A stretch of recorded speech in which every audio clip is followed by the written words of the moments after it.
Hello, good morning, good afternoon, good evening po sa inyo lahat mga kapatid. Ngayon po ang ating pag-aaralan ay hango po sa Book of Proverbs chapter 3 verses 5 to 6. Ang sabi po rito, Trust in the Lord with all thine heart and lean not thine own understanding. In all thy ways acknowledge Him and He shall direct thy paths. Kung papansinin po natin ang talatang ito ay pinapakita po rito yung mga ano po yung dapat na mga hakbang na dapat nating gawin upang sa ganoon ay magtagumpay tayo sa mga plano sa buhay natin, mga pangarap na makamit, o yung mga plano na dapat pong matupad. Una sa lahat, sabi din doon, diba? Trust in the Lord with all thine heart. Kung meron po tayong pagtitiwala sa Panginoon ng buong puso, ibig sabihin po yun, yung wala tayong dalawang pag-iisip, wala tayong duda, andun yung buong tiwala natin sa Panginoon.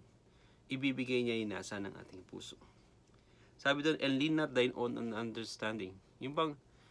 Yung ating pong pananaw ay dapat lagi lang nakatuon sa Panginoon sapagkat siya ang nakakaalam ng bukas, siya ang nakakaalam kung ano yung mas maganda para sa atin. Sabi parang sa bandang huli, in all thy ways acknowledge Him, He shall direct thy paths.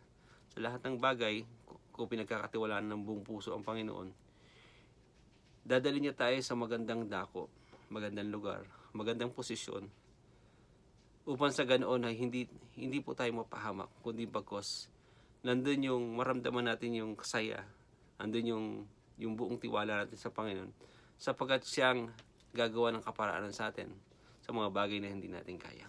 Yun lang po. God bless.